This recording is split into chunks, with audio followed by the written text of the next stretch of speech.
И самая главная его цель, конечно, это победа. Да?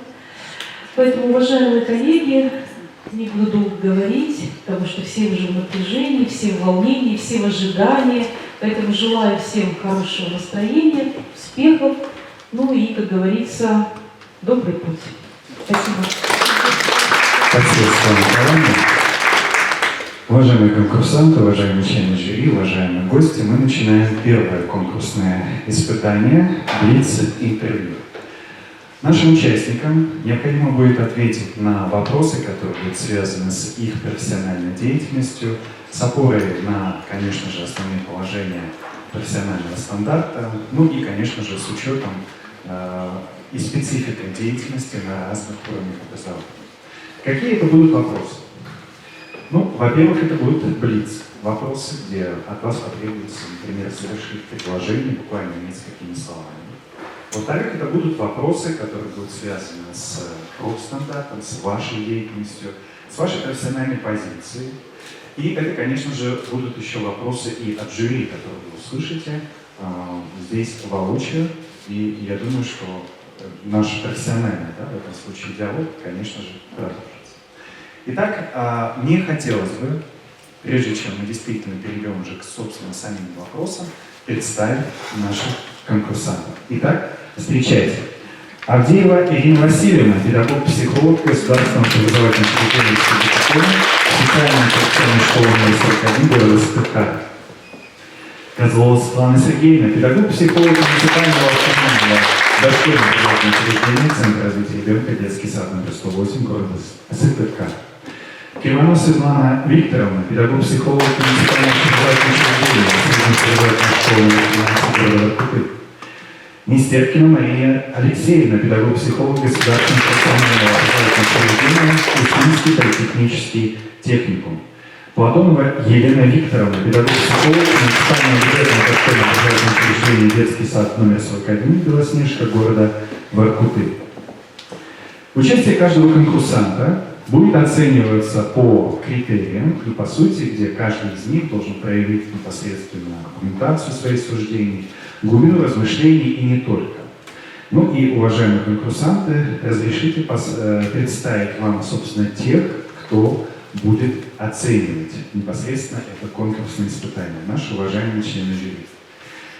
Председатель жюри Живилова Юлия Валентиновна, руководитель отдела социально-патриотической работы психолого-педагогического сопровождения образовательных организаций Республики Коми, представляющий Республиканский психолого-медико-социальный центр образования и здоровья. Костина Екатерина Михайловна, педагог-психолог детского сада номер 8 села Выльгерт Сытыгинского района, призер республиканского конкурса педагог-психолог в 2015 и даже 2021 годах.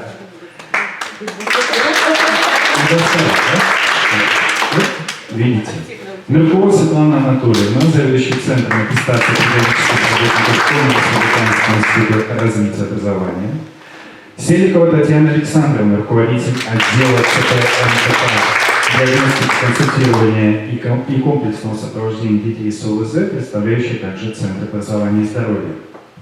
Чеботарева Наталья Алимовна, педагог-психолог детского дома для детей-сирот и детей, оставшихся без попечения родителей. Победитель федерального этапа всероссийского конкурса «Лучшие психолого-педагогические программы технологий в образовательной среде» 2022 года.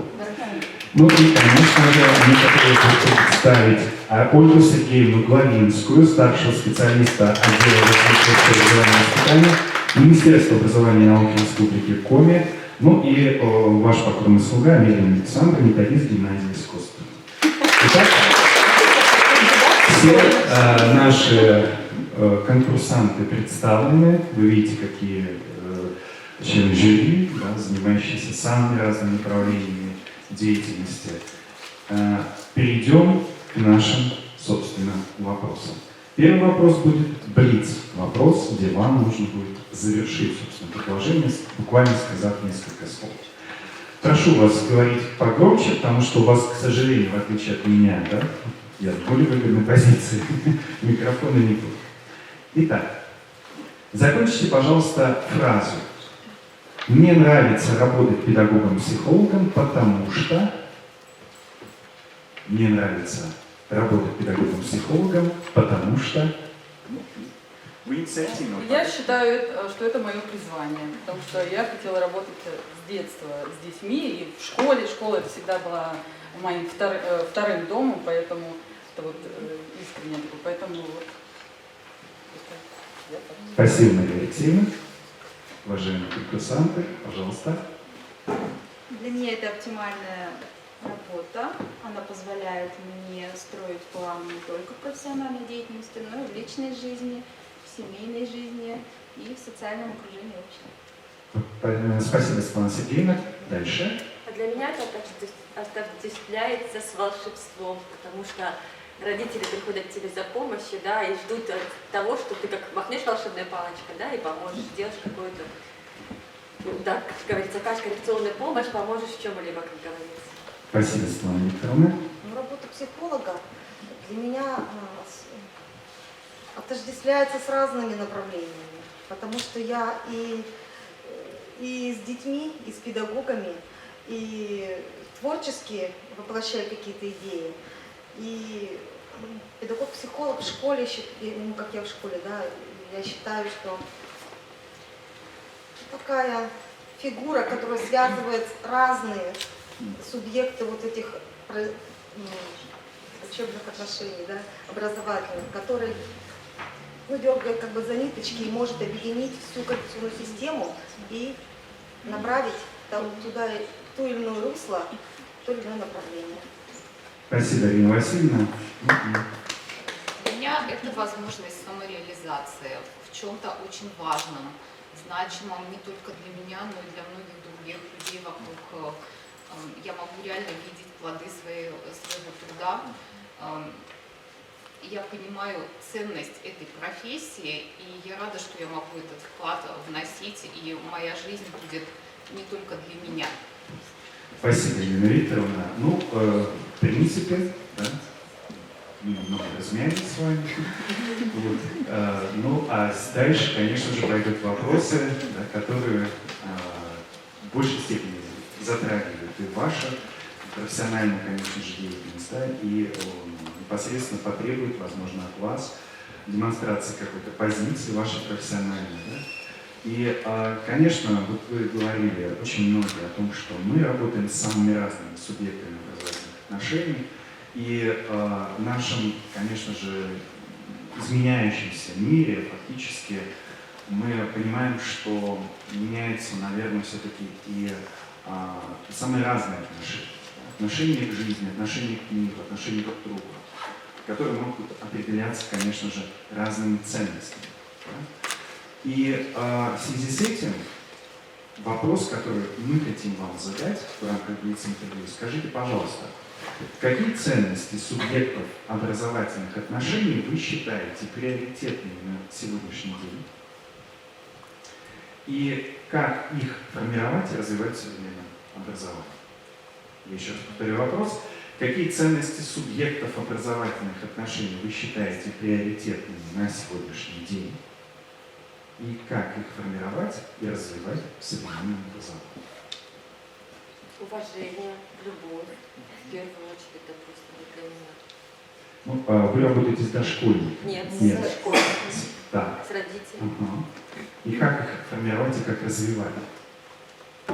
Внедрять при помощи различных методов работы, да, внедрять в программы, да, что-то прописано, допустим, в школьной программе, при помощи внеурочной деятельности, урочной деятельности, каких-то различных конкурсов, то есть, как бы, да, там, тренингов, мастер-классов. Все, что воспитывает, как говорится, нас, любые формы работы, которые направлены на воспитательную деятельность. Спасибо. Коллеги, На мой взгляд, очень важной ценностью, причем, наверное, для каждого из субъектов образовательных отношений, это будет принятие.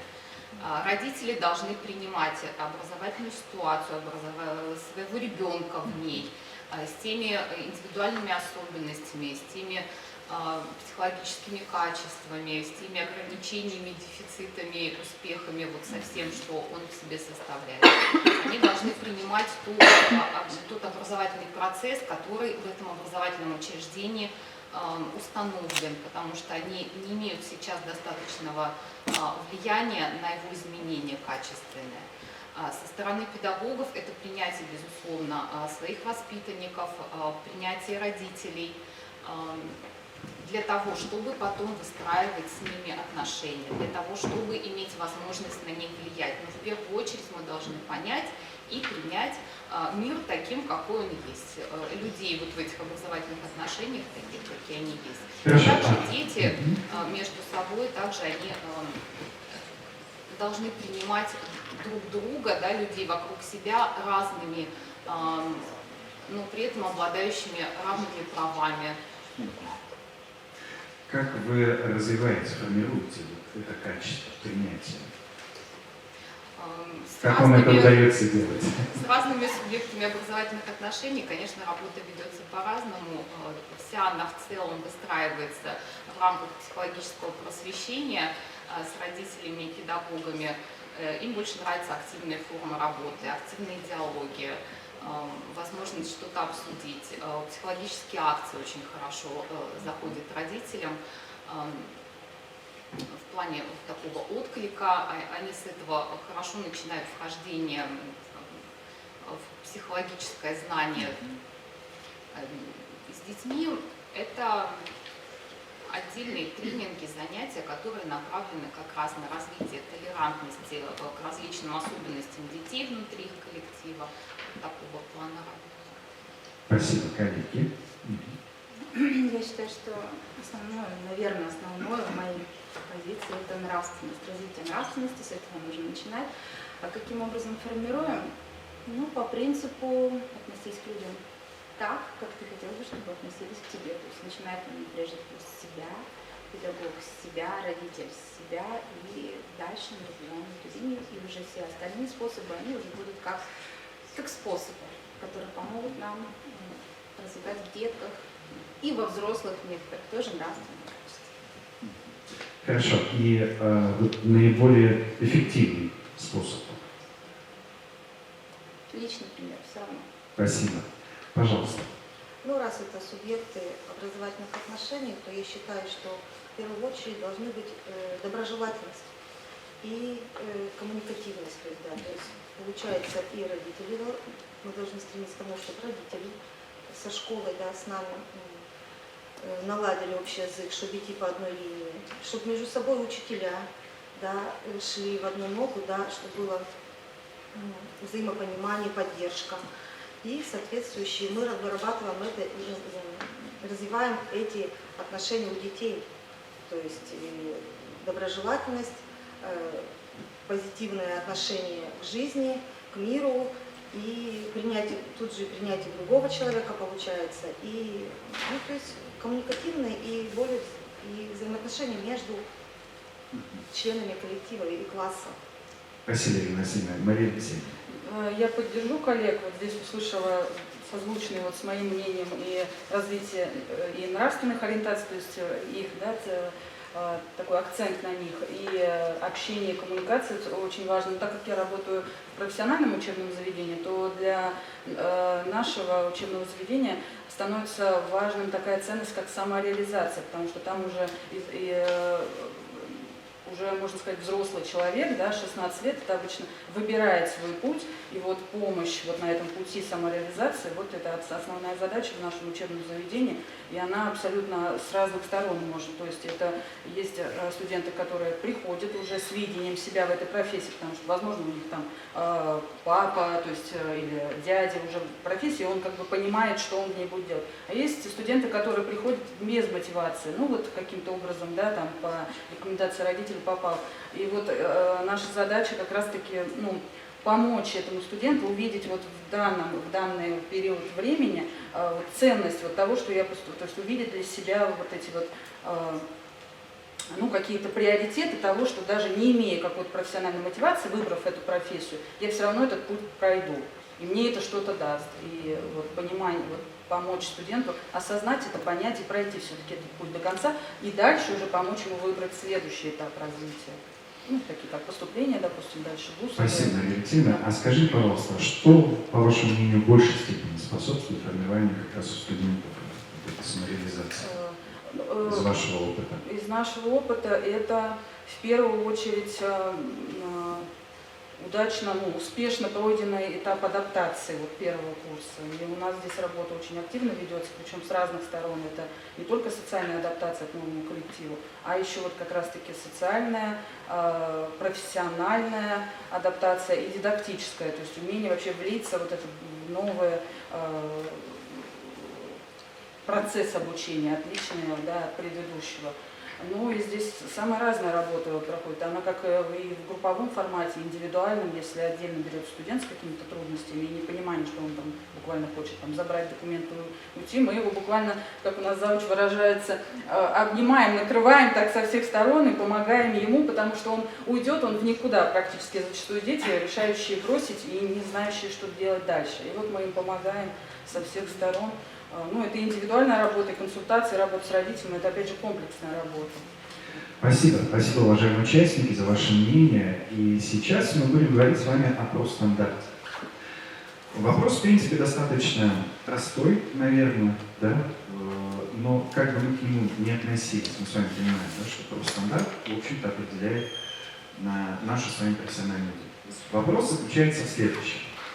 Какую трудовую функцию, умение или действие педагога-психолога в соответствии с профстандартом вы считаете главной и почему? Я еще раз повторю.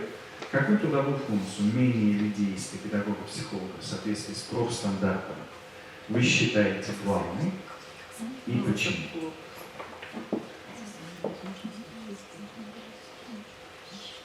Никакой. Мгм. Одна без другой существовать не может никак. То есть диверсификацию вы даже не предусматриваете? Не ранжируем никак. Одна без другой невозможно.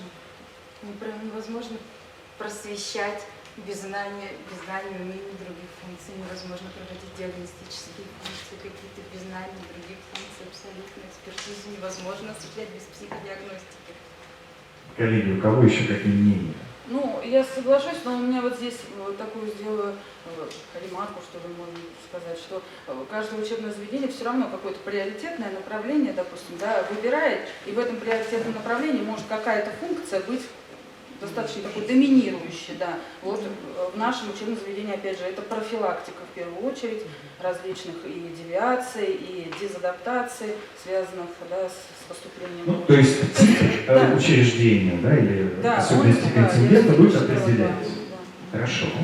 Коллеги, может быть, еще Ну, поделитесь. вот у нас в традиционной школе, у нас получается и соответствующее направление более обширное идет, направленное на коррекцию недостатков интеллектуальной деятельности, да, то есть на развитие памяти, внимания и так далее, да, развитие социальной адаптации ребенка, то есть идет более коррекционная направленность, да, а вот эти вот диагностические, конечно, мы без них никак не обойдемся, потому что мы, да, мы проверяем каждый момент, там, достигли, не достигли того, что намечали. Да. И профилактическая деятельность тоже у нас в рамках коррекции тоже получается идет. То есть вот эта деятельность у нас идет практически от учителей и до психолога, логопеда и так далее. Спасибо. Коллеги, прокомментируйте. Вероятно, если какая-то типология образовательного учреждения или какая-то направленность этого образовательного учреждения превалирует над каким-то одним направлением деятельности, то в типовом общеобразовательном у нас такого нет. Я, пожалуй, соглашусь со своей коллегой, в общеобразовательном учреждении невозможно выделить отдельное направление очень ярко. Даже если руководитель будет нацеливать, да, своего педагога-психолога в какую-то одну стезю, мы все равно никуда не денемся от всего комплекса наших направлений деятельности. Поэтому, мне кажется, так. У нас тоже все взаимосвязано, но вот единственное, конечно, я бы сказала, что есть приоритет в том, что, допустим, среди школ города Воркуты, вот у меня единственная школа, в которой на данный момент 51 ребенок УВЗ. То есть, как бы, если в других школах там 7-8, там, максимум 12, то у меня 51. То есть, соответственно, у меня больше углубления идет вот именно на работу с этими детьми, получается, на коррекционную работу больше уходит, конечно, вот всего. А так, конечно, это все невозможно. В любом случае, это диагностика и просвещение, и работа с родителями, получается, как бы. Хорошо, но в профстандарте есть такой нюанс, который связан как раз с реализацией ФГОС самых разных уровней. И очень часто мы могли слышать, да, что педагогия это работа психолога или завуч, директора и так далее. Вот как с этим вы справляетесь? Буквально несколько слов. Вы имеете в виду взаимодействие? Да. Ну, непосредственное взаимодействие, конечно, обязательно идет между и социальным педагогом, да, и педагогом-психологом, соответственно, завучем, да, по воспитательной работе, и по учебной тут же. И директор — это все совместная работа получается, как бы, да. Совместная работа, как и пирамида, как говорится, как каждый отдельным звеном работает, как логопед, допустим, психолог, дефектолог, да, вот у нас своя работа, ну и, соответственно, все равно при помощи различных советов профилактик, там, да, психолого-педагогических консилиумов, получается, все равно все эти люди, все эти звенья, они единое целое, как говорится. Спасибо. В принципе, это можно было просто сказать ремарку, да, относительно этого вопроса, потому что основной был вопрос другой. Конечно, работая в данном случае и с педагогами, и с родителями, о которых вы говорите, да, и с законными представителями, мы очень часто с ними, конечно же, сталкиваемся по вопросам развития наших детей, и не только. Так вот, следующий вопрос, он как раз связан именно с этим. Послушайте, пожалуйста. Какую обязательную профессиональную рекомендацию вы бы дали родителям, а какую педагогу? Какую бы обязательную профессиональную рекомендацию вы бы дали родителям, а какую педагогу? Обязательно это, без которой Ну да, не будет... смысл именно, да, без которой ну никак. Принимать ребенка в первую очередь таким, какой он есть. В первую очередь. Это и родителям, и педагогам. Это родителям. А педагогам? Педагогам я подумаю, важно. Ну, я, скорее всего, скажу, что видеть в каждом ученике, студенте, воспитаннике индивидуальность. То есть, да, это ребенка с... Это педагогам. Или и родителям в том числе. Да, учитывать, да, не переносить какие-то свои желания или видения ребенка, да, все-таки учитывать его какие-то и природные задатки, и имеющиеся способности, и какие-то ограничения. Спасибо, коллеги. В рекомендации педагога мы в основном обсуждаем по отношению к тому или иному ребенку, к тому или иному классу, то есть особенности работы, специфика, учет каких-то индивидуальных особенностей детей, да, какие-то приемы работы, которые можно применять для изменения поведения, да, то есть более вот такие узкие, конкретные, да. А с родителями мы проводим работу немножко в другом русле, а по развитию воспитательного направления, да, пониманию особенностей своего ребенка, да, как и какой он, и как вот эти особенности могут повлиять на изменение его поведения в школе, да, или изменение поведения дома, да, ну вот, общими словами. Ушла в консультацию. Да, спасибо. Пожалуйста.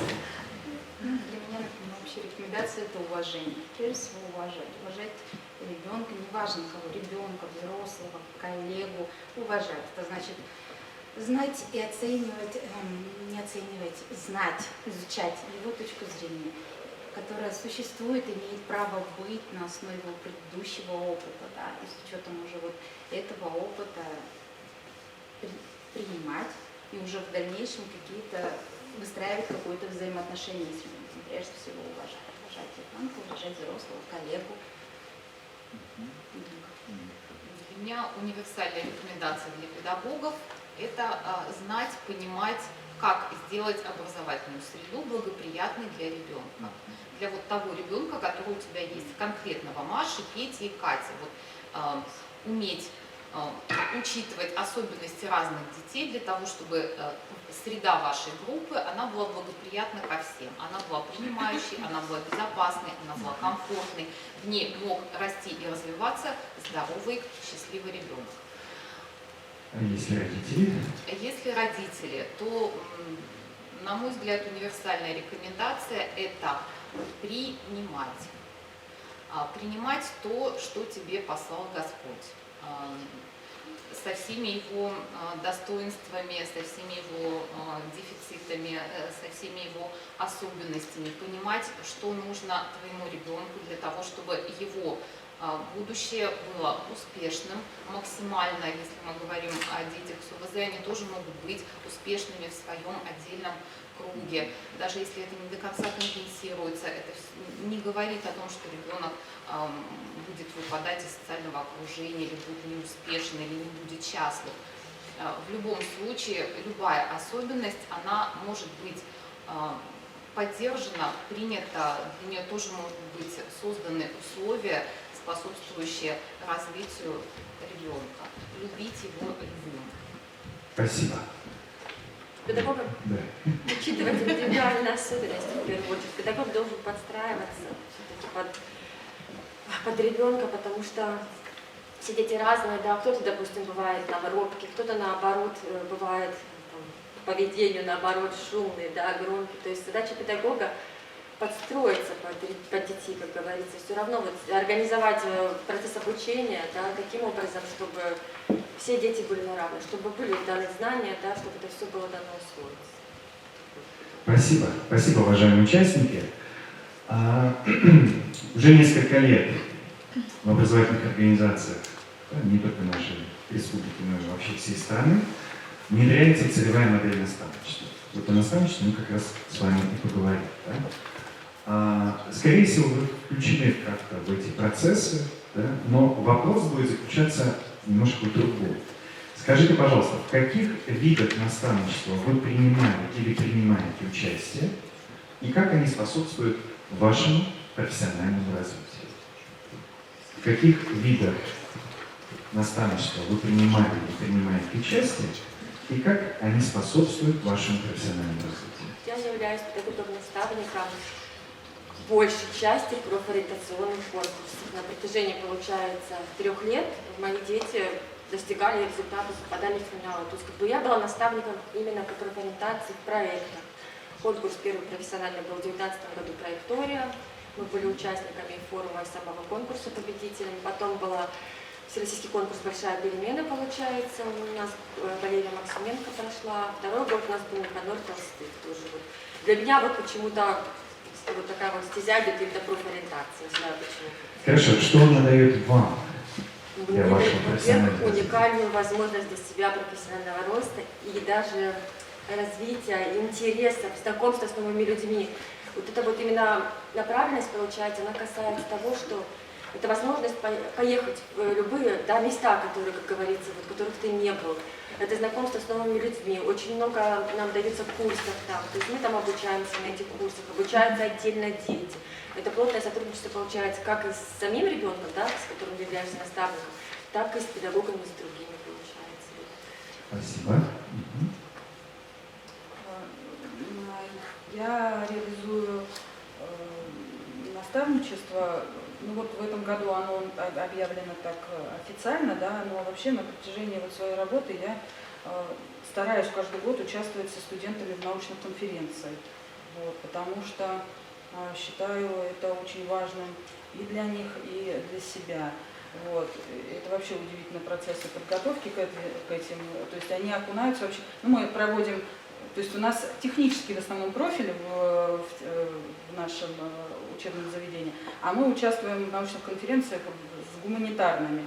И это обогащение и студентов, потому что они, кроме того, что они изучают узкую специальность, они еще погружаются в какую-то гуманитарную направленность, да, изучая какие человеческие отношения, процессы, и это для них что-то новое. И для меня это некий такой, ну не знаю, проверка такая, наверное, какой-то, а смогу ли я вот что-то, чему-то научить, да, студента, который не имеет там какого-то большого интереса к гуманитарным наукам, да, в частности, вот, психологическим знаниям психологии, все-таки его окунуть и что-то ему новое для себя открыть. И это часто открытие для студентов, преодоление себя. Вот в этом году мы участвовали с одной студенткой в спиридоновских чтениях, вот, где Александр Викторович как раз был. Вот, и эта девочка вообще, она находилась под опекой. Для нее, я вот ее так увидела, ее потенциал, да, что она может, она такая усидчивая и всегда как-то интересовалась вот всеми психологическими знаниями, я ей предложила вот поучаствовать. И это для нее был такой шаг. Она, когда мы заняли второе место, она, ну, это, вот, она прям воспряла духом. Это было, вот, то есть она первый раз в жизни вообще поучаствовала в какой-то научной конференции, что для нее, живущей там какое-то время в детском доме, это было вообще что-то нереальное. То есть для меня это вот такой вот, как бы, такой, не знаю, для меня в первую очередь какая-то духоподъемная, знаете, такая, что вот мы смогли. Что это дает в вашем профессиональном развитии? Для вас лично? Подобное. Ну, рост как специалиста, как какие-то еще пути помощи, да, ребенку шагнуть вперед. Это одна из моих задач, как бы сопровождать студента в его развитии. Вот, и это один из путей сопровождения. Спасибо. Ирина Васильевна. Ну, я являюсь руководителем практики студентов ежегодно Сыктывкарского государственного университета имени Екатерины Сорокина. То есть я по отношению к этому могу сказать, что как наставник ежегодно, летом, ноябре, декабре они приходят к нам в школу, и мы организуем эту практику с включением студентов в образовательный процесс, с подготовкой диагностических процедур, коррекционных занятий, да, написания отчетов. С другой точки зрения я могу посмотреть на те или иные методы работы, которые они привносят. Каждый приносит что-то новенькое, свое интересное. Вот в этом году студенты принесли новые методы работы с семьей. Да, методики такие вот интересные наработки принесли. Вот мы пробировали их вместе с ними. А потом, то есть это рост моей конкретной работы, для моего развития профессионального не только, но и на местах. На месте, как психолога, изучение новых методик и новых способов взаимодействия с детьми. То есть такое взаимообогащение. Да, взаимообогащение, да, то есть соответствующее, да. Ага, и потом, ну, могу как-то вот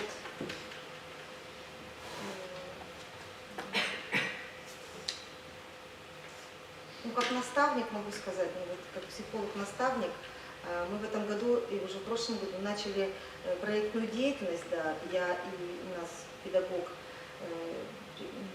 библиотекарь, да, и мы проводим проектную деятельность, включая туда группу учителей, над которыми мы как наставники, да, проводим определенные занятия, включенные.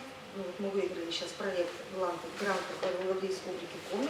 И вот мы организуем этот проект, и как наставники мы вместе с учителями проводим соответствующие мероприятия, данные этому проекту.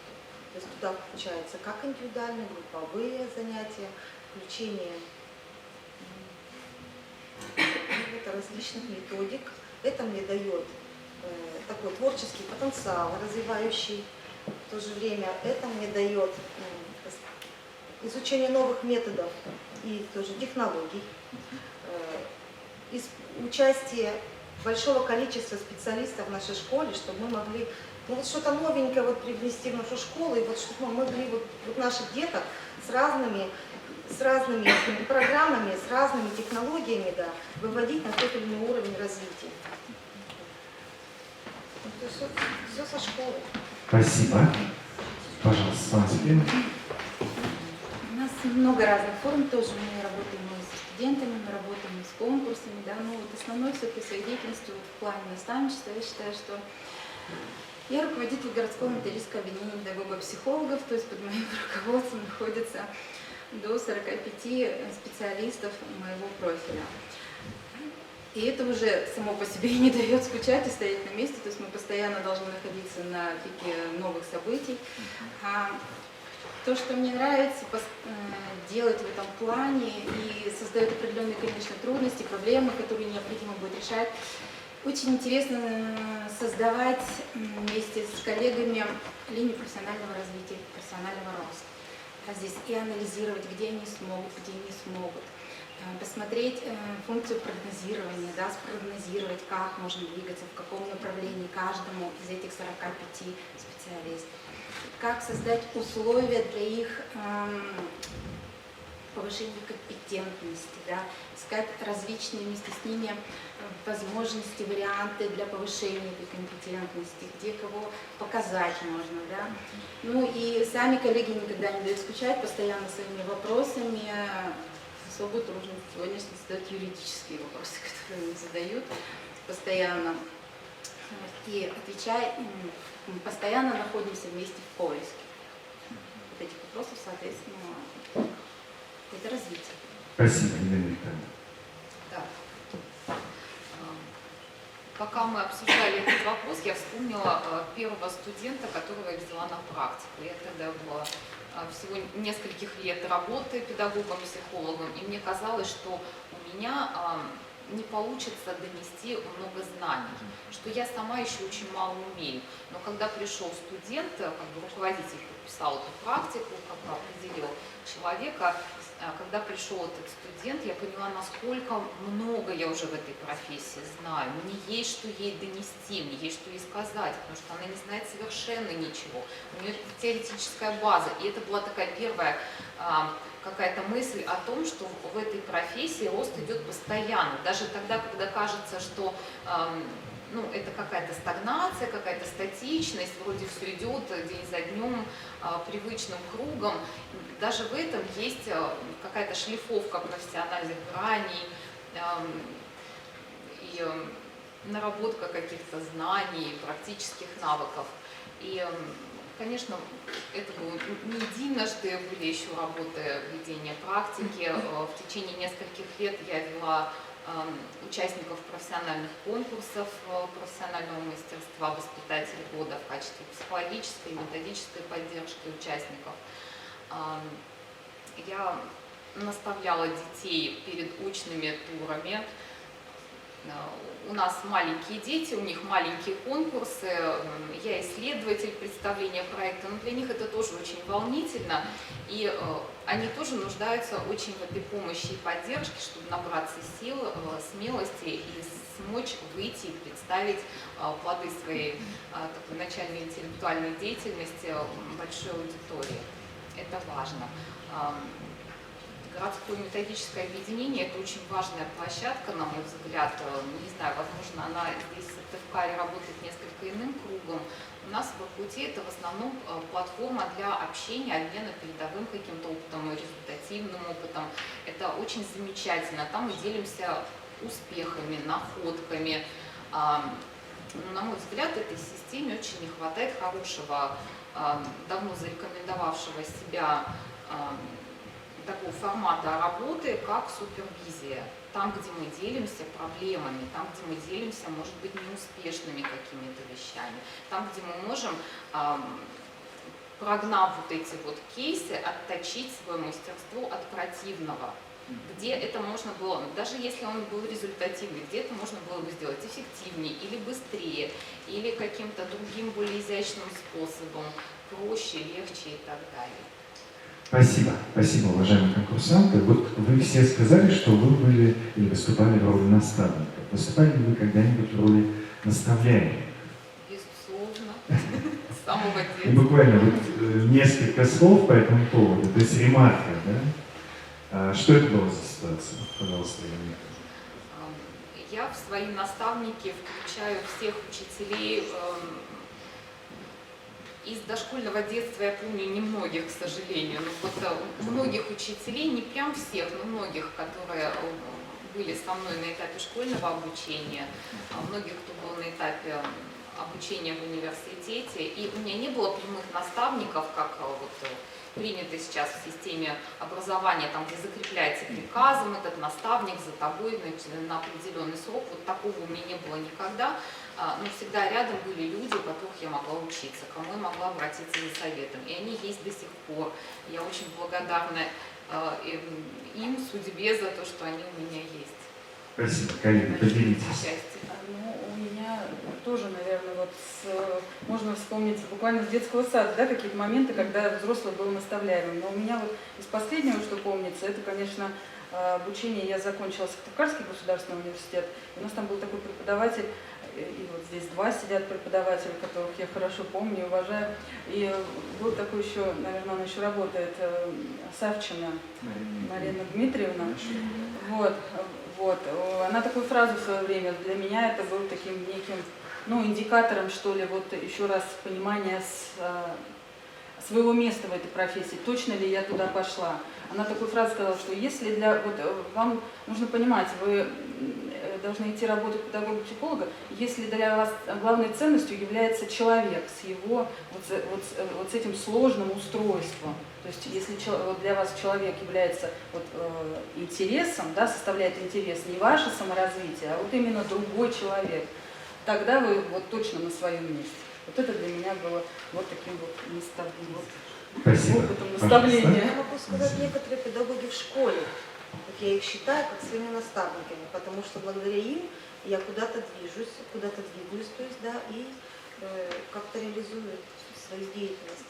А потом у нас Юлия Валентиновна, да, каждую пятницу, раз в месяц, да, то есть мы встречаемся тоже, да, и я тоже считаю, это тоже роль наставничества, наше методическое объединение психологов, да, имеет большую роль.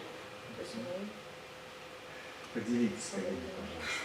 В моей жизни огромную роль играет. Я вообще отработала 12 лет детским садовоспитателем и перешла в школу психологом, не имея вообще никакого опыта, имея только, как говорится, образование, поэтому мне было очень сложно, особенно первый год. Благодаря, конечно, вот опытным педагогам, к которым можно было обратиться, да, есть такие педагоги в городе, как бы есть такие наставники, да, в общем, поэтому благодаря им, как говорится, их помощь, я уже начала все понимать, вникать в суть самой работы, да, в суть системы, как говорится, постепенно развиваться. Да, и вообще всегда в профессиональных конкурсах есть наставники. Вот у нас по городу есть конкурсы, как воспитатели года всегда тоже были у нас наставники, сердце для детей тоже есть наставники. Поэтому как бы, они огромную роль, я считаю, имеют, особенно если у тебя нет никакого опыта. Спасибо. И сейчас есть к чему стремиться, как говорится. Всегда есть человек, к которому можно обратиться, как говорится, да, который может помочь чем-либо. Поэтому... Спасибо. Я считаю, что мне очень повезло в жизни на протяжении самого начала моей даже жизни с рождения. У меня всегда есть педагоги-наставники. Я могу перечислять очень много известных вам фамилий. Это и Александровна Батура, Светлана Леонидовна Колоса, Светлана Анатольевна Рыбкова, Татьяна Александровна, Скосарева Ирина Викторовна, Светлана Ильгизовна, мои администраторы, директора, Валентина Морозова, Ирина Викторовна Борисова. Очень много людей, которые ведут меня по жизни. Каждый человек появляется в свое время, в то нужное время, когда, видимо, это мне нужно. Ну, а вот тоже, как сказала Мария, есть случаи в жизни, на которые до сих пор, наверное, я еще не нашла ответ. Когда я сдавала государственный экзамен по психологии в институте, я не ответила на второй вопрос. Я просто не знала на него ответ. Вопрос был, что такое талантливость и что такое идеальность. У меня просто эмоции захлестнули. Я не знала. Я села перед Светланой Леонидовной и сказала: я не знаю. Честно, ставьте мне 2. Я не знаю ответа на этот вопрос. Она закрыла зачетку и сказала: идите, жизнь вас научит. Я вышла, с дрожащими руками открыла зачетку. Я думала, там стоит 2, ну хотя бы 3 за первый вопрос. Там стояло 4. Ну, на сегодняшний день я еще не поняла, что такое талантливость, что такое гениальность. Наверное, все еще впереди. Спасибо. Спасибо, коллеги. Вы все представляете самые разные организации. И, конечно же, осуществляя свою основную профессиональную деятельность, мы так или иначе всегда задумываемся о том, а какой должна быть или может быть, да, наша работа. И вот сейчас вам также предлагается ответить на следующий вопрос. Опишите, пожалуйста, идеальную психологическую службу в вашей образовательной организации. Какой она, по вашему мнению, должна быть или могла быть? Опишите, пожалуйста, идеальную психологическую службу в вашей образовательной организации. Ну, вы можете несколько слов сказать как раз о своей организации. Мы, конечно, уже просто напомнили в данном случае и о контингенте и так далее. Пожалуйста. Кто хочет начать?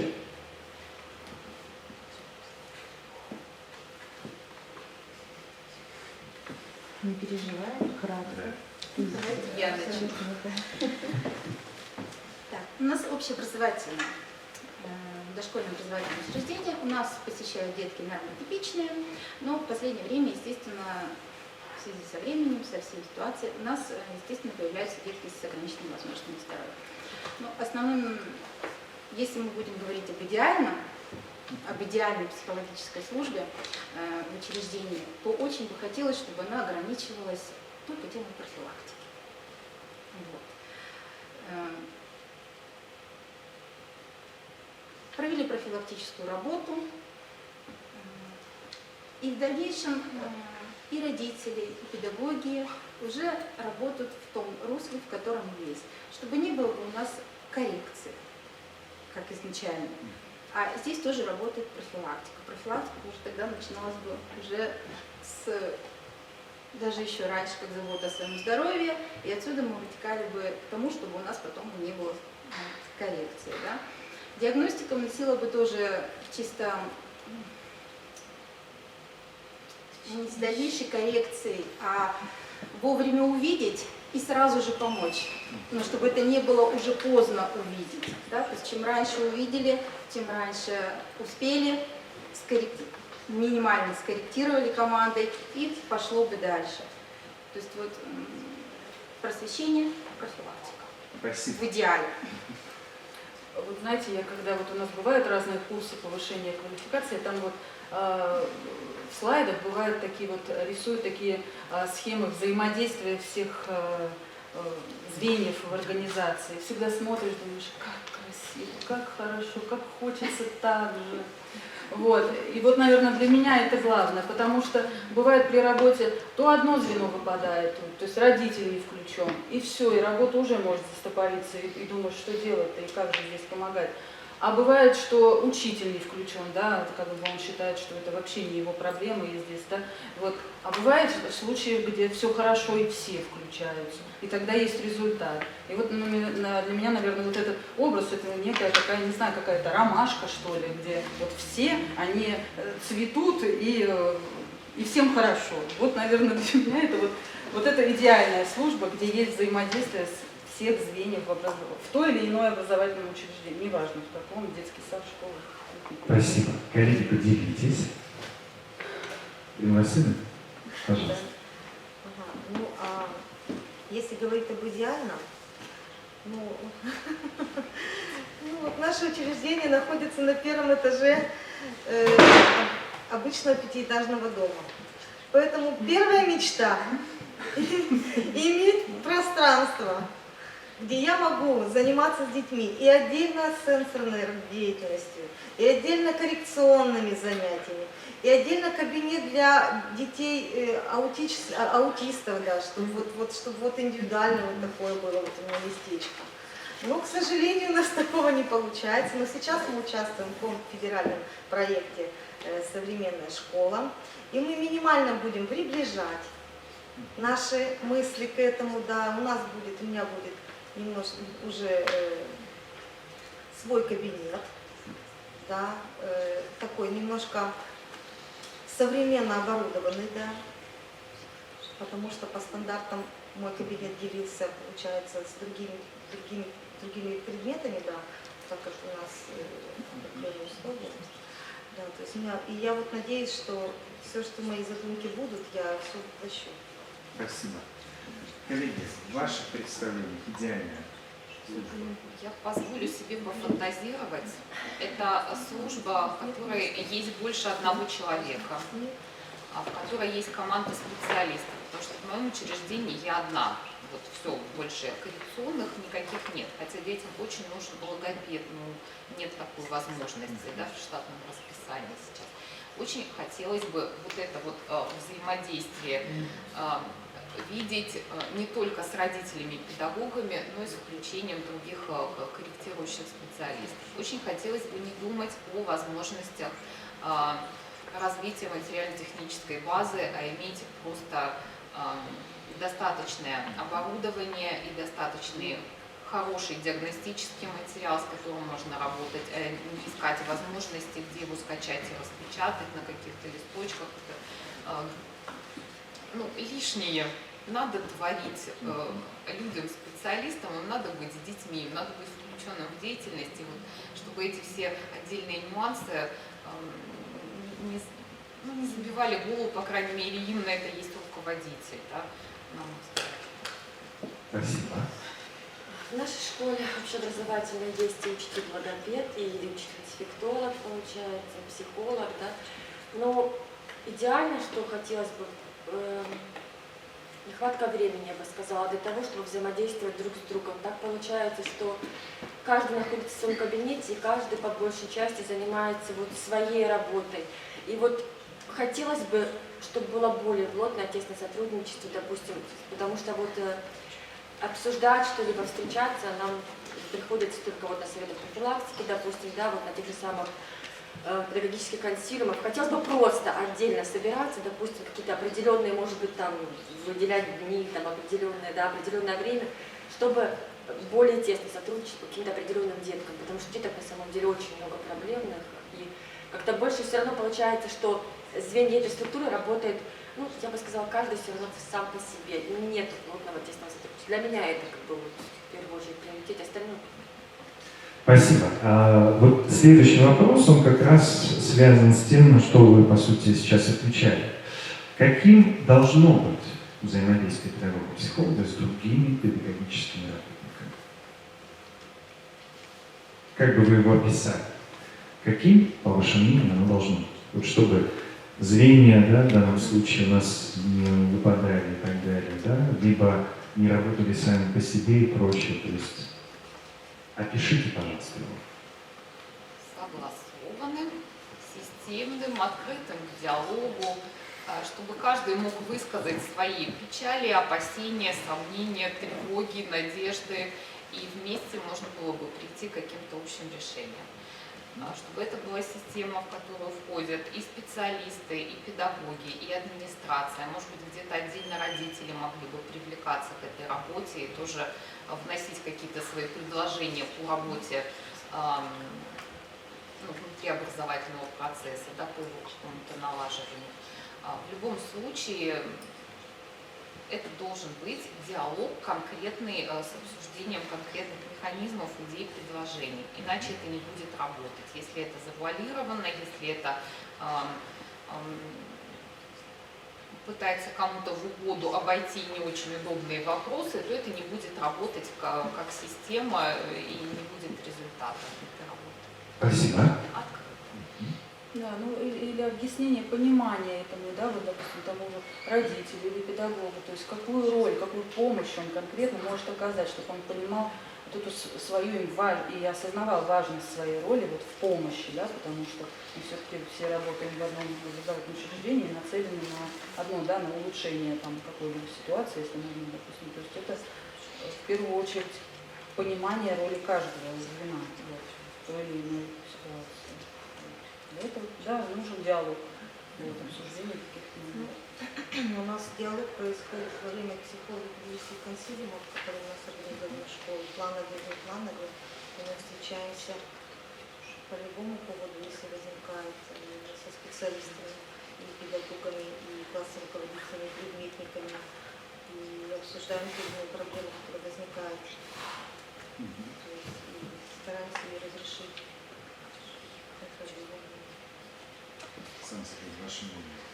Думаю, что взаимодействие должно быть прежде всего эффективным и в конечном итоге должно иметь результат.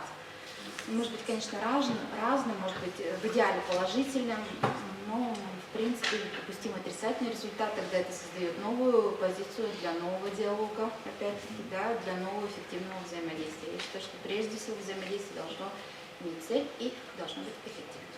Спасибо. Я соглашусь с коллегами. Тут еще в первую очередь сплоченность должна быть коллектива. Все-таки коллектив это есть коллектив, у них должны быть одинаковые там, цели, задачи, да. И поэтому для этого необходимо применять различные формы. Те же самые мини-чистницы, возможно, после уроков, да, какие-то тренинги, разгрузки совместные, там, по группам, по группам. Профилактика эмоционального выгорания тоже должна вести, потому что, учитывая современный ритм, как говорится, да, и загрузку педагогов, то нужно, в общем, все равно отдыхать, какие-то придумывать релаксационные способы. Спасибо. Уважаемые конкурсанты, скажите, пожалуйста, как при таком обилии направлений деятельности, профессиональных функций, педагогу-психологу сохранить свое здоровье? Поделитесь секретом, пожалуйста. Учиться расслабляться. У каждого свое расслабление. Кто-то любит рисовать, кто-то любит плавать, кто-то любит слушать музыку, допустим, да. То есть надо все равно находить время для того, чтобы отдохнуть. В любом случае. Потому что при современной нашей работе, мы работаем все еще по шестидневке, большинство из нас, да, как говорится, один выходной. Поэтому нужно уметь правильно распределять свое время, да, и особенно выделять время отдыха. Ну, по сути, да, это работа с ресурсами. Да. То, что тебя наполняет, сколько убыло, столько должно прибыть, не меньше, для того, чтобы тебе хватило сил, энергии для своей работы. И не обязательно это расслабление, это может быть очень активный отдых, который вдохновляет, который наполняет эмоциями, который стимулирует тело физически, да, спорт, активный отдых, еще что-то. У каждого должен быть свой такой чек-лист. У нас как раз недавно с коллегами проходил тренинг по этому поводу, мы готовились к лету, обновить свой чек-лист, что нас наполняет, попробовать что-то за лето новое, чтобы дополнить. Спасибо. Коллеги, поделитесь. Я бы добавила грамотное планирование своей профессиональной деятельности. Ну, может быть, прокомментируйте, что вы имеете в виду? Когда, что и как сделать. И закончить рабочий день. Да, Красивое слово. да, красиво, но Да. очень важно. Очень важно. Без него никуда. Спасибо. А я Коллеги. думаю, еще надо уметь отключаться от школьных проблем. И, уходя домой, всю себя отдавать уже семье. Иначе вот этот груз проблем нам накладывает дополнительные психологические личностные проблемы, которые мы несем обратно в школу. Спасибо. Мария Алексеевна. Ну, вот уже здесь многое уже сказали, да, я соглашусь абсолютно. Ну и, наверное, еще вот в работе помогает, особенно когда вот человек такая вот, не именно не какая-то вот наша работа с документом, да, а именно когда вот здесь важно уметь внутренне дистанцироваться, то есть я так вот думаю, но при этом, это вот, я не знаю, какое-то уникальное у нас должно быть свойство, вот, я его тоже до сих пор в себе развиваю, но при этом уметь оказать вот эту теплоту и поддержку. Но при этом, да, не выгореть самой.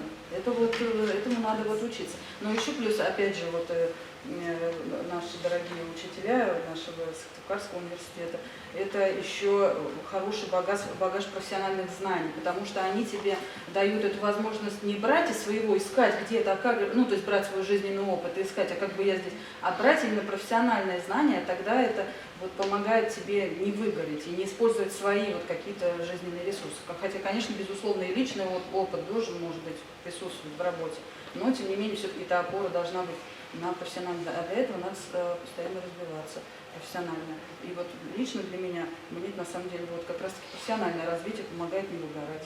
Вот как удивительно. Я еще хотела добавить, здесь прозвучала фраза «отдать всю себя». Да? Если мы отдадим всю себя работе, потом всю себя семье, нас самих нигде не останется. Поэтому должен быть стратегический небольшой неприкосновенный запас внутри себя. Вот я есть вот такой внутри, который не достается ни работе, ни семье, ни друзьям, никому, он только для меня. Это опора, надежность, стержень, который вот только в самых критических ситуациях может тратиться. Спасибо. Спасибо, уважаемые конкурсанты. А сейчас мы перейдем к вопросам от жюри. Я не знаю, да, потому что у меня есть вопросы. Вот что они сейчас будут у вас спрашивать, да? Поэтому, пожалуйста, уважаемые члены жюри, у вас есть такая возможность задать нашим конкурсантам вопросы. Ну, а потом мы будем уже завершать нашу, наверное, встречу. Держите микрофон. Да, мы можем передать. Уважаемые коллеги, добрый день, уважаемые коллеги, я рада вас приветствовать, вы большие молодцы. И у меня к вам такой вопрос. Вот как, вы уже профессионалы, как родителю понять, что ребенку требуется помощь педагога-психолога?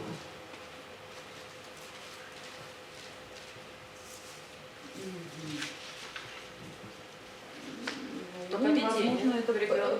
трудности в обучении, да, с которыми может столкнуться родитель. То есть у ребенка что-то не получается, то есть учеба не успешна.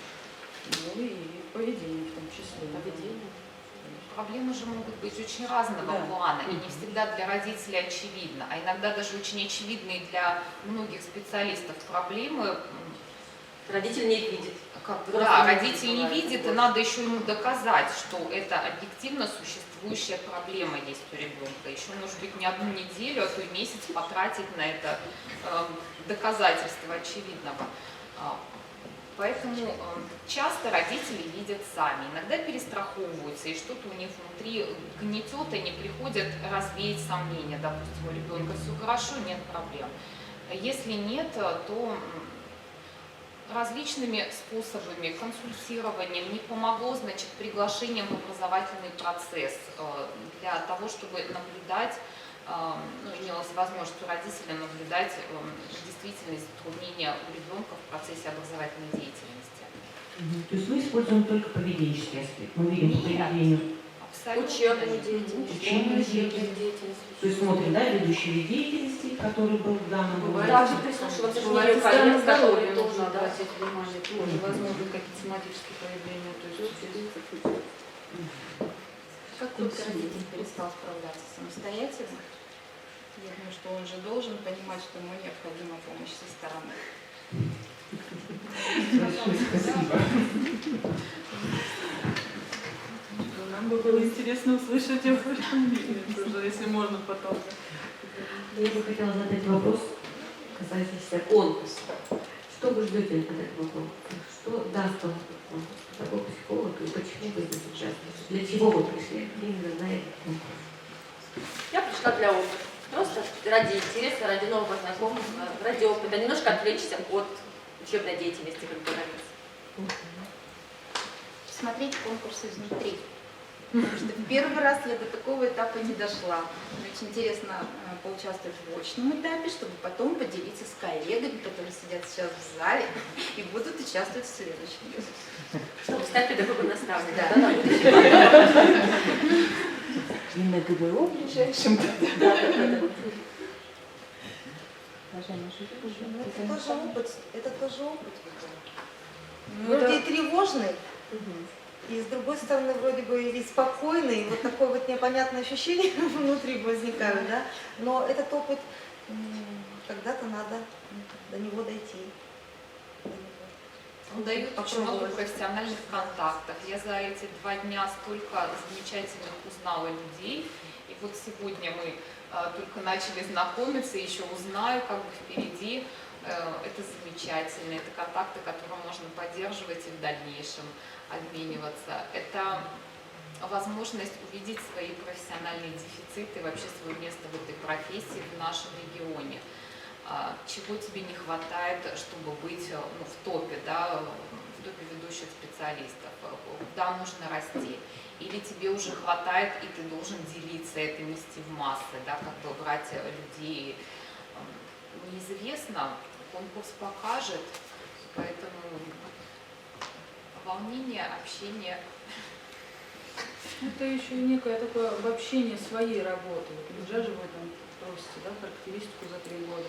В первую очередь, наверное, даже больше, да, для нас. Для нас больше нужно, потому что это вот работа над своей. И вот делаешь эту характеристику, Маша, что ты здесь вот это вот, а зачем вот это, к чему это делала, к чему? Ну, то есть вот это как рефлексия вот своего вот этого 3-годичного опыта. И многие уже там, и одновременно, если бы там в блокнотик писала уже перспектива, что вот изменить, да, чтобы там, ну, то есть это вот, это вообще очень, спасибо вам за организацию такого конкурса. Вот что скажите нам сначала, что из своей деятельности, из видов деятельности вы считаете, что у вас лучше всего получается, и вам очень нравится? Ну, а что все-таки вот не то, что не получается, а вот ну, считаете, что идет как-то, вот, тяжеловато, не так. Сильную и слабую сторону. Да, сильную и слабую сторону кратко, да. Именно из видов деятельности.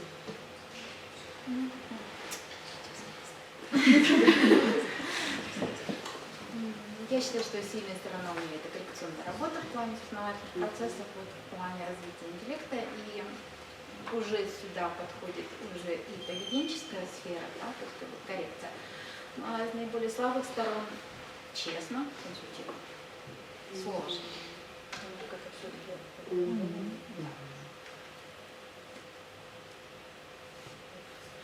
У меня это, да, всё? Да. У меня это, ну вот, учитывая мою особенность работы нашего учебного заведения, это, конечно, профилактика первичная, просвещение, потому что я тоже считаю, что если они удачны, то дальше уже, да, не идет речь о какой-то вторичной, критичной профилактике. Вот это очень важно, я считаю, сделать акцент на первичной профилактике, вот это повысить вот эту психологическую культуру и студентов, и родителей, и педагогов. Это очень важно. А трудность – это, конечно, коррекционная работа, потому что зачастую к нам уже приходят взрослые дети, когда процесс коррекции уже очень сильно запущен. Да. И поэтому здесь у нас вот больше есть трудности. С 17-летними порой вот не знаешь. С поведенческими проще, вот именно трудности обучения, где уже вот эти учебные навыки уже упущены еще там. Да, вот они упущены, и поэтому здесь трудности. Но мы выискиваем всякие индивидуальные маршруты, которые позволяют им студенту выйти уже на профессиональный путь и, как говорится, уже работать не интеллектуально, хотя бы, да, какой-то трудовые функции какие-то освоить. Ну, а у меня более сложности вызывает диагностическая работа, потому что очень сложно подобрать те или иные методики для наших деток. И потом объемные мы не можем взять, а проективные методики часто на них не срабатывают, не работают, то есть мы не можем по ним объективно оценить их эмоциональное состояние и так далее. Да. То есть самые минимальные, самые простые, то есть в этом надо копаться, выбирать, и для каждого ребенка надо выбрать то или иное, что именно она сработает, именно на него. И он может достоверно мне дать результат того или иного диагностического приема. А что более положительно, я считаю, это коррекционная работа, как индивидуальная, так и групповая, профилактическая. То есть мы используем разные приемы, и акции, и конкурсы, и тренинговые занятия, и разные, да. Консультативно, конечно, у нас уже тяжелее, потому что у нас не в той форме, мы в конкретной форме консультирования, мы с нашими родителями не можем провести это мероприятие, потому что и уровень их развития тоже немножко ниже, большинство из них, чем как у деток, да, и, так сказать, Специальное консультирование. Да, то есть у них специальное консультирование и немножко на таком более щадящем таком уровне. Адаптированном уровне, да. То есть потому что они у нас эмоционально разные родители. Спасибо. На мой взгляд, тоже индивидуальное консультирование родителя, причем педагога в меньшей степени, вот родителя, оно является очень сложным направлением деятельности. Очень непросто подобрать ключик. Порой люди приходят в очень сложном эмоциональном состоянии на эту консультацию. И стабилизировать это состояние, вывести на проблему бывает непросто. Ну, как бы это и морально тяжело, поскольку ты включаешься отчасти в эту эмоциональную компоненту консультирования, и в целом вывести на решение какой-то проблемы бывает сложно. И это как бы это результативно, это работает. Просто это то, с чем лично у меня есть небольшие какие-то потребности в дополнительном профессиональном росте в этом, мне кажется. Из того, что получается, что люблю, это психологическое просвещение, профилактика, это развивающая работа. Там весело, приятно, много положительных эмоций, много разных, но в целом очень приятно. Спасибо, Слава. Так сильно я отнесла бы, наверное, то, что да, плюсом коррекционная, в первую очередь, работа.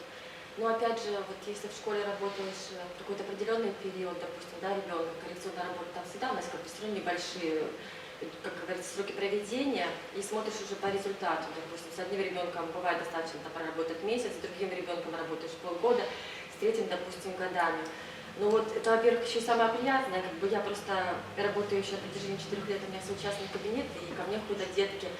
В основном детки с задержкой речевого развития, психического развития, есть детки Дауны, как бы, ну, центры социальной помощи, они отправляют сами ко мне этих деток. Вот. И когда они приходят ко мне, вот, я беру их на начальном этапе и работаю с ними там уже год, 2, 3, я вижу уже результаты. И вот для меня это огромный плюс, как бы я вижу действительно, что вот есть, да, что я не зря проработала с этим ребенком, что я, как говорится, вложилась не только в него, но и в родителя, потому что родители, которые заинтересованы в своих детях, с ними всегда тоже устанавливается контакт, и они выполняют твои консультации. Вот для меня вот это вот более сильная сторона. А слабая сторона, вот на данный момент я сменила школу. Я работала в одной школе, а теперь я пришла в другой коллектив. И вот для меня сейчас большой минус в том, что мне немножко тяжело прижиться в этом коллективе, потому что они не совсем меня принимают. У них уже коллектив сформирован годами, а я вот только пришла буквально 3-й месяц. Поэтому для меня пока вот это вот тяжеловато, да, есть над чем работать. А минус из видов деятельности? Из видов деятельности, ну вот. На данный момент, опять же, проблема договоренности в установлении контакта с коллегами. На данный момент, вот на данный момент, в новом коллективе, взаимодействие с коллегами. С коллегами, да. Адаптационный период у меня и у них, поэтому, видимо, да. Пожалуйста, Женя. Еще? Да, еще такой короткий вопрос, да. Как вы относитесь к инклюзии? Сейчас это такой вопрос достаточно, скажем. И как вы работаете с родителями, если такое есть в детском саду, в школе? Осторожно. Иногда она действительно нужна. В каких-то случаях она не нужна. И вот здесь возникают сложности. Сложности не только в плане взаимодействия с родителями, но и взаимодействия на законодательном уровне. Поэтому я бы отнесла так. Это очень сложный процесс. Однозначно взять и ввести в наше учреждение, да, кроме дошкольного учреждения, это сложно. Поэтому нужно искать различные варианты, различные пути. Неоднозначно отношения. Она имеет место быть, и слава Богу. И я знаю детей, которым коррекционное нахождение в специализированном коррекционном образовательном учреждении испортило бы динамику развития, потому что у него сензитивный период, и он двинется за нормотипичными детьми. И у меня были случаи, когда я писала заключение и направление на ПМПК, когда этот ребенок проходил повторное обследование, что у него сейчас очень резкая динамика этого развития за последние 3 месяца. И я рекомендую, мой профессиональный взгляд на то, что ребенка можно оставить в качестве такого инклюзивного образования в общеразвивающей группе, общеразвивающего образовательного учреждения. Это не всегда необходимость специализированном. Это нужно только тогда, когда ребенку нужна помощь очень хороших специалистов, широкого круга этих специалистов. Бывают случаи, когда им не нужно, когда здоровая атмосфера рядом, поддержки, принятия, когда можно создать условия, ему будет комфортно и он получит необходимый уровень поддержки. Если ребенок, его психофизиологические особенности, поведенческие особенности, да, позволяют ему учиться в общем классе, не нарушая вот этот, не нарушая взаимодействие всех учителя и детей. И если есть к нему еще ассистент, то может ему помочь в классе, то это просто замечательно. То есть, кого-то к этому ребенку подсаживают. Вот я и правильно понимаю, в эксклюзивном, да? То есть, да. То тогда это просто замечательно, да. Но если этого ассистента нету, а таких детей несколько, то тогда вот педагогу будет очень сложно справляться с такими детьми. А вы психолога? Что такое психолога какая? Психолог там будет работать с этим ребенком, да, по поводу этого, но на ранних этапах, к сожалению, у детей не сформирована еще эмоционально-волевая сфера и так далее, да, и какие-то свои внутренние, и он навыков, не учебных навыков и так далее, будет сложно самостоятельно заниматься. Педагог психолог не может сидеть все время с этим ребенком и все дни в этом на занятиях. Ну тогда его... Обычно пишут нам вот, да, что на период адаптации, да, вот а дальше? Да, его роль может быть очень нужна педагогу, который работает с ребенком. Здесь сопровождение нужно, да, и построение урока, и материалов, подача материалов ребенку. Вот здесь может быть более эффективная роль педагога-психолога, если, конечно, учитель готов эту помощь принимать и готов работать вместе с педагогом-психологом. Здесь, скорее всего, она будет эффективнее, чем какие-то базовые занятия. Что зависит еще от количества детей в классе. Ну да. Вот в чем дело. Много всех, Один-два, а если может, там много 5 разных. человек придет по нормативам, и что потом? Это всегда сложно. Да. Коллеги, Там работать еще надо. какие-то? Можно один вопрос? Да. Как короткий, вы прям короткий. С кем или с чем вы себя ассоциируете в профессии своей психологической? Вот одно. Я уже говорила с волшебством, волшебностью. Волшебная палочка. Ну, я, скорее всего, с наставником каким-то, вот, на которого можно где-то опереться и оттолкнуться. Наставник. Ну, знаете, вот цветик-семицветик. Вот отрываешь листик, а там одно, другое. Вот так смотришь в каждый листик, и что-то новенькое появляется. Да. То есть такое разнообразное. У меня соображением плохо. Я сразу скажу, друг, партнер, как-то вот идущий рядом. Я ассоциирую себя, пожалуй, с деревцем. Ну, не мощным дубом, но с таким вот скромным, тонким деревцем. Оно крепко вросло в профессиональную почву. Оно имеет широкие ветви, шумящие листья. Оно может укрыть, то есть оказать поддержку моральную, психологическую отдельным своим субъектам образовательных отношений, с которыми я работаю. Оно может раздвинуть веточки и пролить свет на что-то, да, вот этот вот профессиональных знаний психолого-педагогических. Оно может приютить каких-нибудь педагогических бельчат, которые... Ну, фантазия пошла. То, что это не деревце, это точно. Это не деревце. Мощный корни.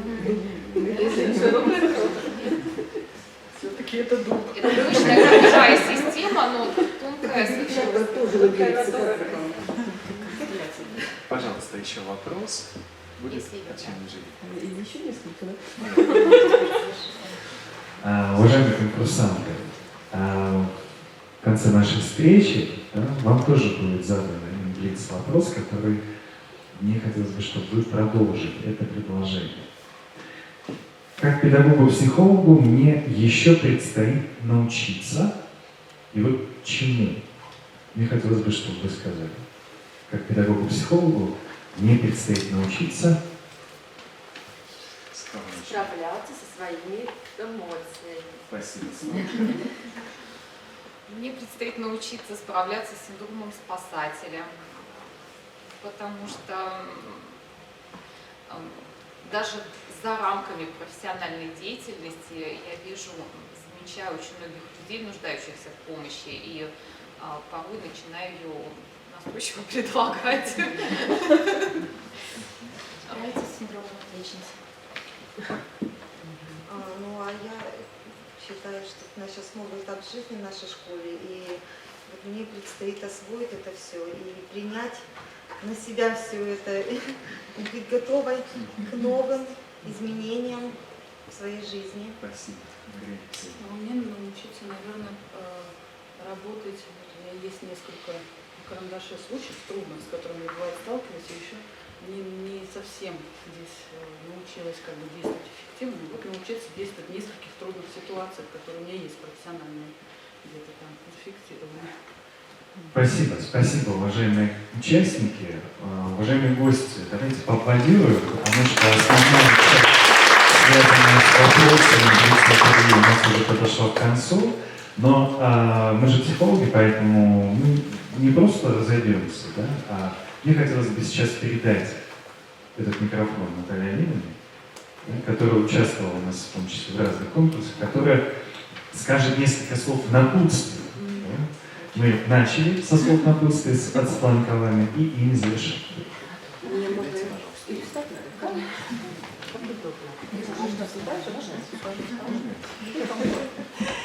Здравствуйте еще раз, уважаемые гости, уважаемые участники. Я рада вас приветствовать. Я понимаю, я была тоже на вашем месте, да, несколько лет тому назад, сейчас уже другая уже стезя, другие конкурсы. Но очень часто говорят о том, что педагог-психолог сам по себе, да, это не профессия. Да? Педагог-психолог — это, наверное, образ мысли, это, наверное, стиль жизни. А если мы говорим о хорошем педагоге-психологе, я сама уже, да, практически 30 лет работаю с детьми, это, наверное, талант. Безусловно, это талант. Я хочу вам пожелать, вы все, кто тут сидите, да, вот я сейчас слушала вас очень внимательно, вы бесспорно талантливы. Как бы то ни было, вы уже являетесь победителями. Вы талантливы, и ваш талант даже проявляется в том, что вы одни из немногих людей, которые чувствуют детскую душу, которые чувствуют детское состояние. Это самое сложное, наверное, только то, что может быть. Ну и что бы мне хотелось вам пожелать? Мне хотелось бы вам пожелать, достойно, да, пройти эти конкурсные испытания. Мне хотелось бы, чтобы вы, находясь на этом конкурсе, взяли для себя, наверное, все самое ценное, что только можно взять. Да? Все, что нас с вами окружает, где мы с вами находимся, это нас чему-то учит. Это нас поднимает на какую-то следующую ступень нашей жизни, нашего развития. Ну и, конечно, мне хочется вам всем пожелать побед. Для каждого победа это будет своя, это не важно, первое место, второе, третье и так далее и тому подобное. Но есть и профессиональные какие-то победы, которые нас поднимают как профессионалов на более высокий уровень.